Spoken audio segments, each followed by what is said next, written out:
Hiber-Nation 106.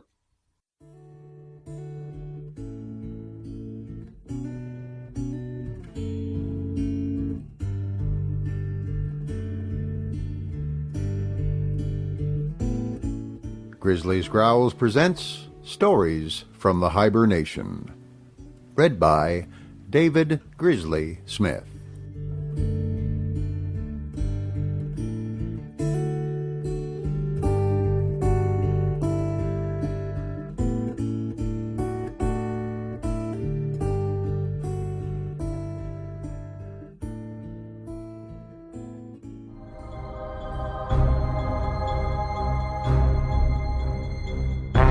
Eugenics and Other Evils by G.K. Chesterton. Read by David Grizzly Smith.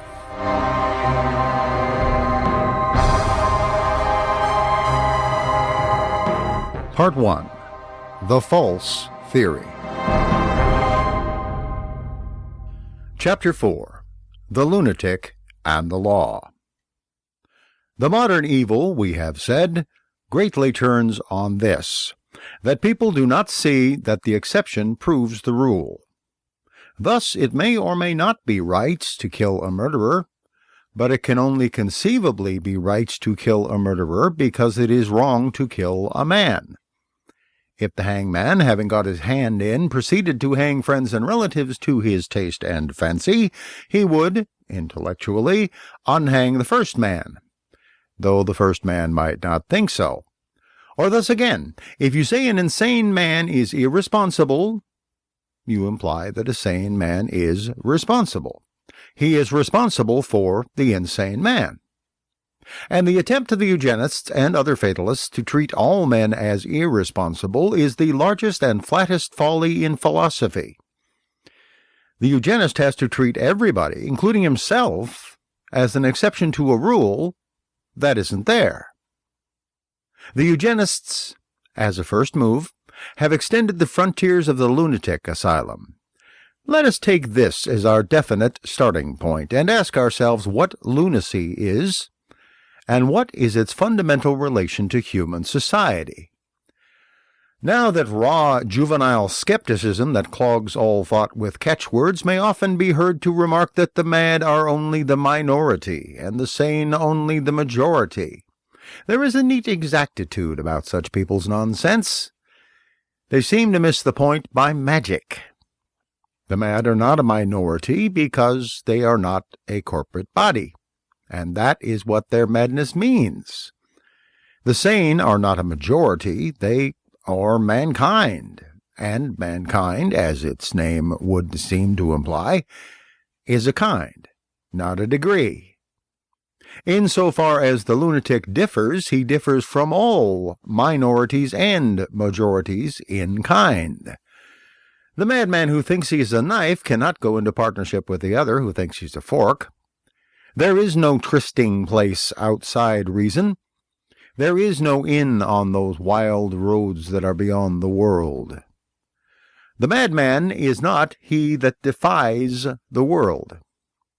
The saint, the criminal, the martyr, the cynic, the nihilist may all defy the world quite sanely.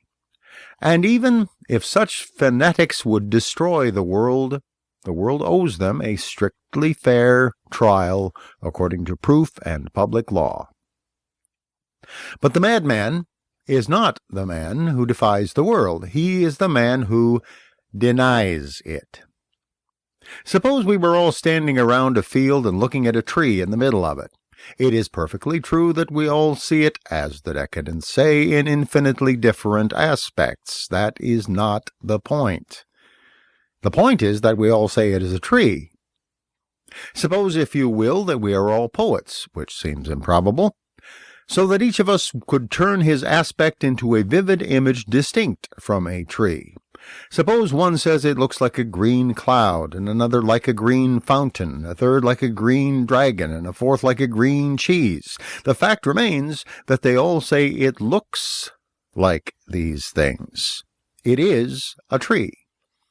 Nor are any of the poets in the least mad because of any opinions they may form, however frenzied, about the functions or future of the tree. A conservative poet may wish to clip the tree. A revolutionary poet may wish to burn it. An optimist poet may want to make it a Christmas tree and hang candles on it. A pessimist poet may want to hang himself on it. None of these are mad, because they are all talking about the same thing. But there is another man who is talking horribly about something else.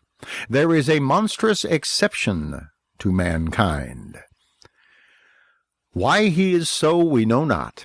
A new theory says it is heredity, an older theory says it is devils, but in any case, the spirit of it is the spirit that denies, the spirit that really denies realities.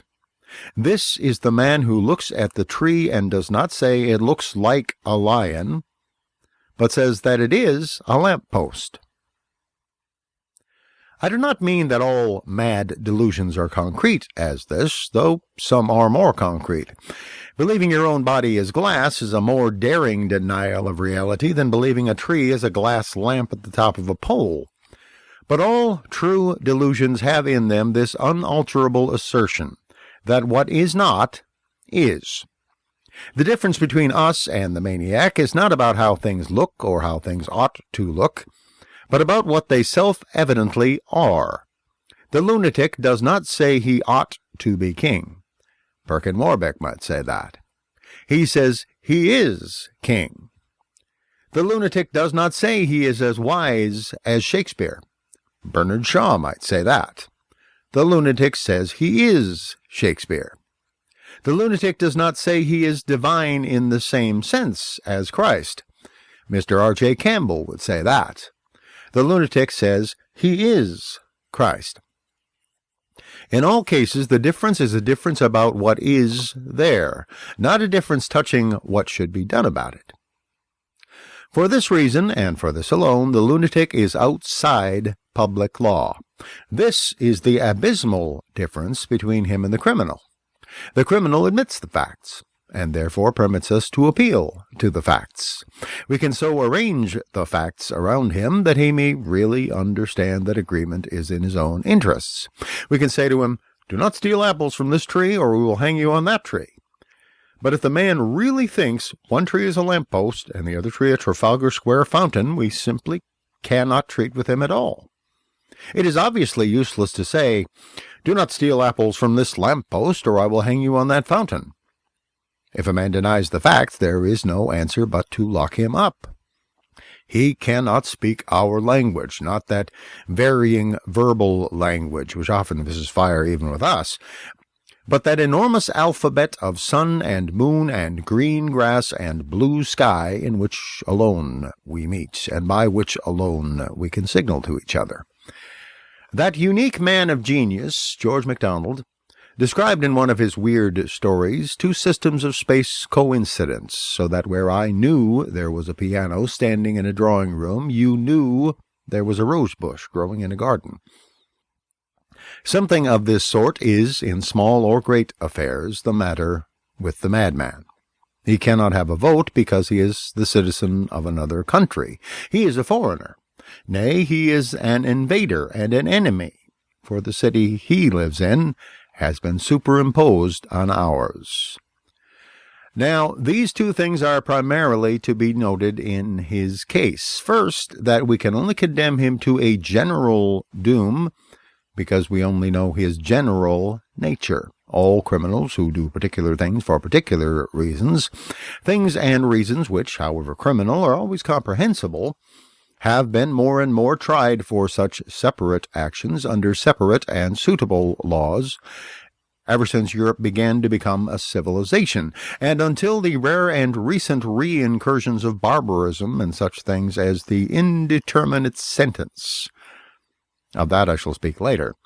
It is enough for this argument to point out the plain facts. It is the plain fact that every savage, every sultan, every outlawed baron, every brigand chief has always used this instrument of the indeterminate sentence, which has been recently offered us as something highly scientific and humane.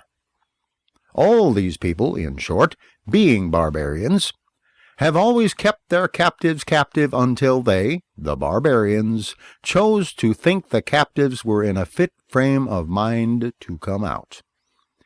It is also the plain fact that all that has been called civilization or progress, justice or liberty for nearly 3,000 years has had the general direction of treating even the captive as a free man, insofar as some clear case of some defined crime had to be shown against him. All law has meant allowing the criminal, within some limits or other, to argue with the law, as Job was allowed, or rather challenged, to argue with God. But the criminal is, among civilized men, tried by one law for one crime for a perfectly simple reason, that the motive of the crime, like the meaning of the law, is conceivable to common intelligence. A man is punished specially as a burglar, not generally as a bad man, because a man may be a burglar and in many other respects not be a bad man. The act of burglary is punishable because it is intelligible. But when acts are unintelligible, we can only refer them to a general untrustworthiness and guard against them by a general restraints. If a man breaks into a house to get a piece of bread, we can appeal to his reason in various ways. We can hang him for housebreaking, or again, as has occurred in some daring thinkers, we can give him a piece of bread. But if he breaks in, let us say, to steal the parings of other people's fingernails, then we are in a difficulty. We cannot imagine what he is going to do with them, and therefore cannot easily imagine what we are going to do with him.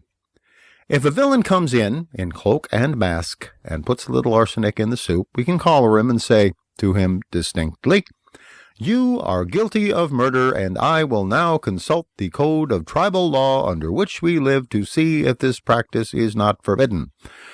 But if a man in the same cloak and mask is found at midnight putting a little soda water in the soup, what can we say? Our charge necessarily becomes a more general one.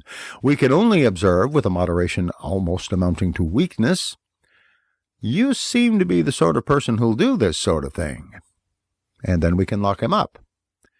The principle of the indeterminate sentence is the creation of the indeterminate mind. It does apply to the incomprehensible creature, the lunatic, and it applies to nobody else. And the second thing to be noted is this, that it is only by the unanimity of sane men that we can condemn this man as utterly separate. If he says a tree is a lamp-post, he is mad, but only because all other men say it is a tree. If some men thought it was a tree with a lamp on it, and others thought it was a lamp-post wreathed with branches and vegetation, then it would be a matter of opinion and degree. He would not be mad, but merely extreme. Certainly he would not be mad if nobody but a botanist could see it was a tree. Certainly his enemies might be madder than he if nobody but a lamplighter could see it was not a lamp-post. And similarly, a man is not imbecile if only a eugenist thinks so. The question then raised would not be his sanity, but the sanity of one botanist or one lamplighter or one eugenist. That which can condemn the abnormally foolish is not the abnormally clever, which is obviously a matter in dispute. That which can condemn the abnormally foolish is the normally foolish. It is when he begins to say and do things that even stupid people do not say or do that we have a right to treat him as the exception and not the rule. It is only because we none of us profess to be anything more than man that we have authority to treat him as something less. Now, the first principle behind eugenics becomes plain enough. It is the proposal that somebody or something should criticize men with the same superiority with which men criticize madmen. It might exercise this right with great moderation, but I'm not here talking about the exercise, but about the right. Its claim, certainly, is to bring all human life under the lunacy laws. Now, this is the first weakness in the case of the eugenists. They cannot define who is to control whom. They cannot say by what authority they do these things. They cannot see the exception is different from the rule, even when it is misrule, even when it is unruly rule. The sound sense in the old lunacy law was this, that you cannot deny a man is a citizen until you are practically prepared to deny that he is a man. Men, and only men, can be the judges of whether he is a man. But any private club of prigs can be judges of whether he ought to be a citizen. When once we step down from that tall and splintered peak of pure insanity, we step onto a tableland where one man is not so widely different from another. Outside the exception, what we find is the average. And the practical, legal shape of the quarrel is this, that unless normal men have the right to expel the abnormal, what particular sort of abnormal men have the right to expel the normal men? If sanity is not good enough, what is there that is saner than sanity? Without any grip of the notion of a rule and an exception, the general idea of judging people's heredity breaks down and is useless.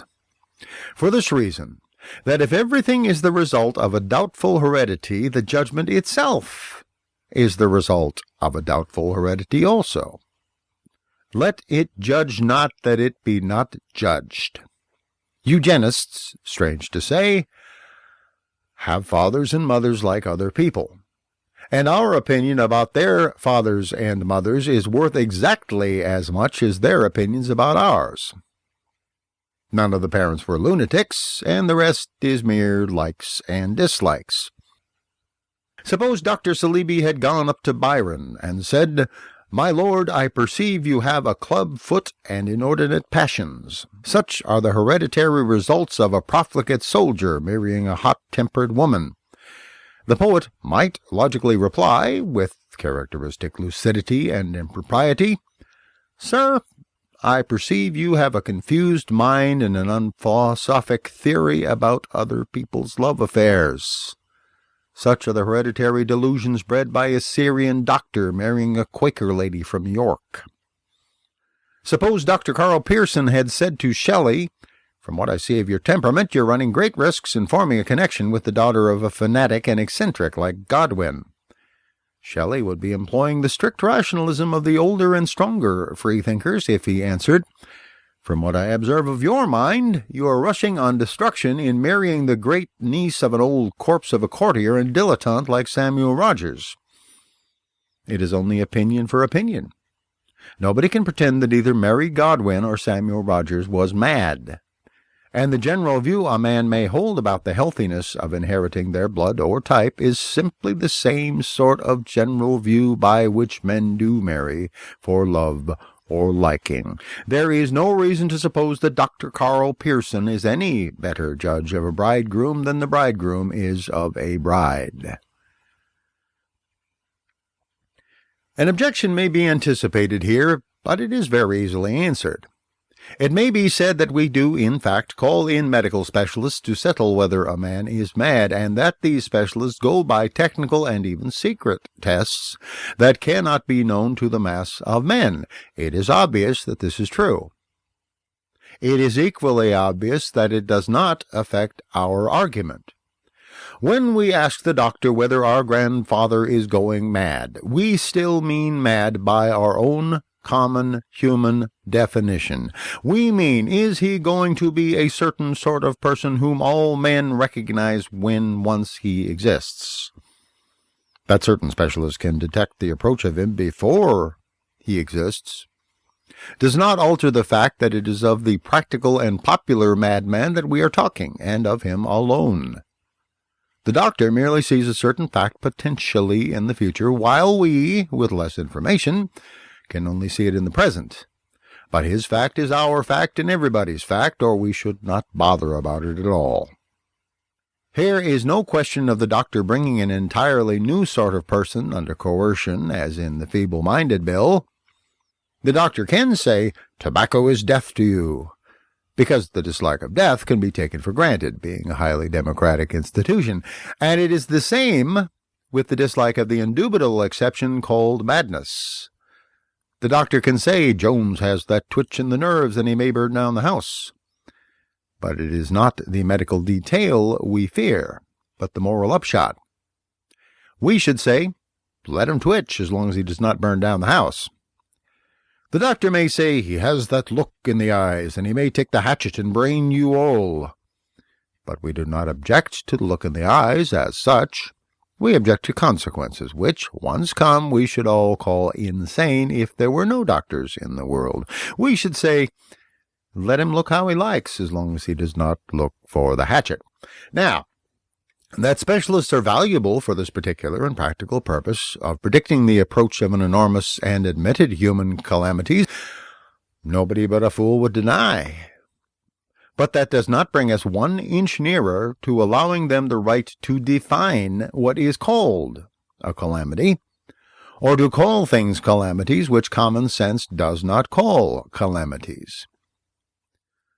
We call in the doctor to save us from death, and death, being admittedly an evil, he has the right to administer the queerest and most recondite pill which he may think is a cure for all such menaces of death.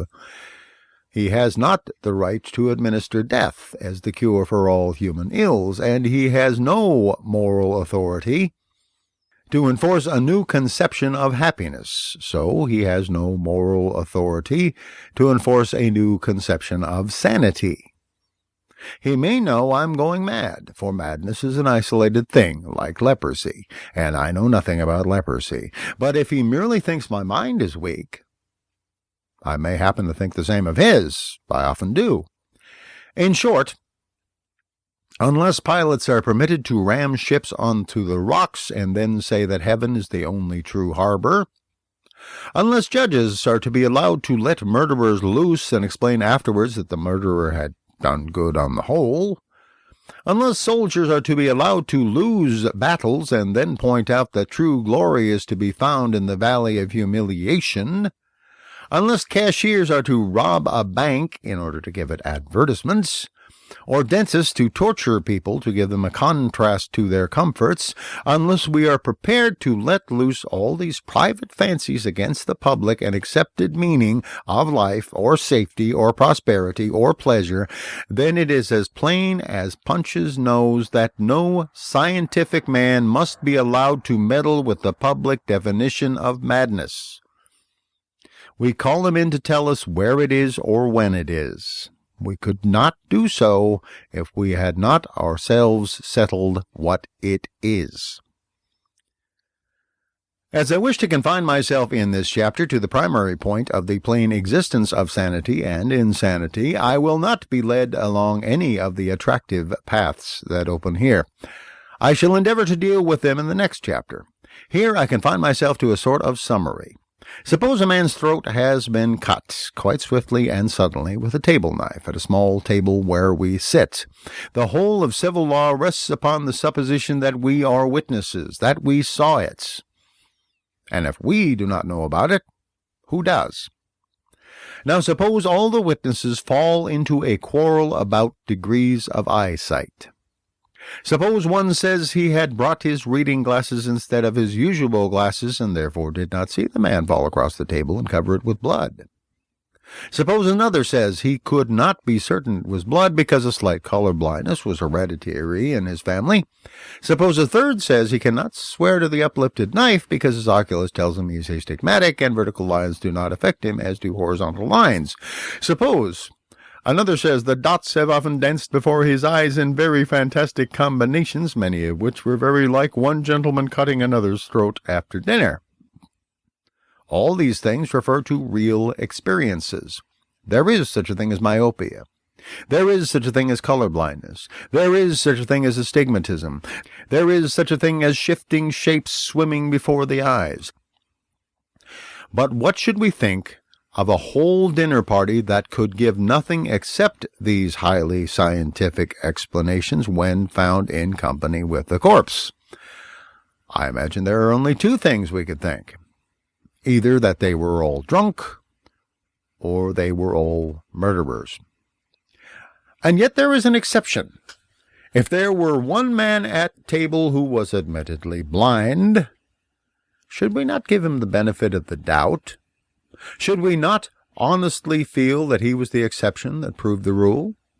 The very fact that he could not have seen would remind us that other men must have seen.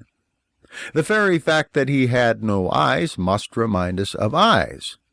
A man can be blind. A man can be dead. A man can be mad. But the comparison is necessarily weak after all. For it is the essence of madness to be unlike anything else in the world, which is perhaps why so many men wiser than we have traced it to another.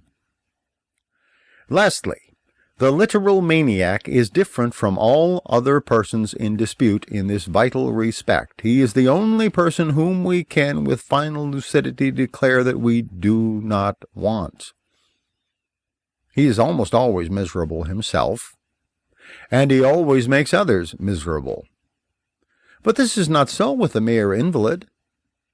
The eugenists would probably answer all my examples by taking the case of marrying into a family with consumption, or some such disease which they are fairly sure is hereditary, and asking whether such cases at least are not clear cases for a eugenic intervention.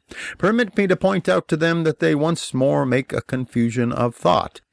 The sickness or soundness of a consumptive may be a clear and calculable matter. The happiness or unhappiness of a consumptive is quite another matter, and is not calculable at all. What is the good of telling people that if they marry for love, they may be punished by being the parents of Keats or the parents of Stevenson?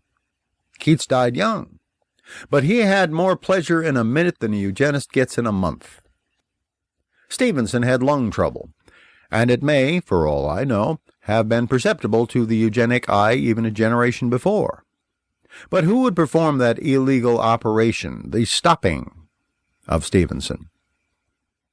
Intercepting a letter, bursting with good news, confiscating a hamper full of presents and prizes, pouring torrents of intoxicating wine into the sea, all this is a faint approximation for the eugenic inaction of the ancestors of Stevenson. This, however, is not the essential point. With Stevenson, it is not merely a case of the pleasure we get, but of the pleasure he got. If he had died without writing a line, he would have had more red-hot joy than is given to most men. Shall I say of him, to whom I owe so much, let the day perish wherein he was born? Shall I pray that the stars of the twilight thereof be dark, and it be not numbered among the days of the year, because it shut not up the doors of his mother's womb? I respectfully decline. Like Job, I will put my hand upon my mouth.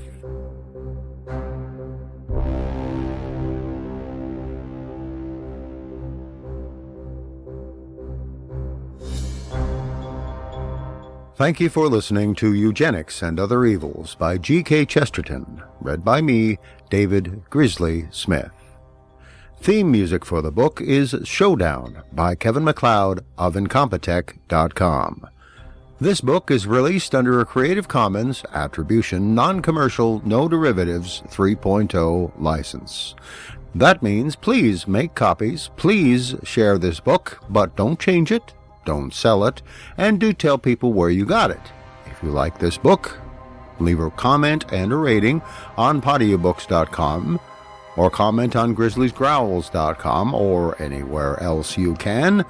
Blog about it, podcast about it, tweet about it, tell everyone. Thank you.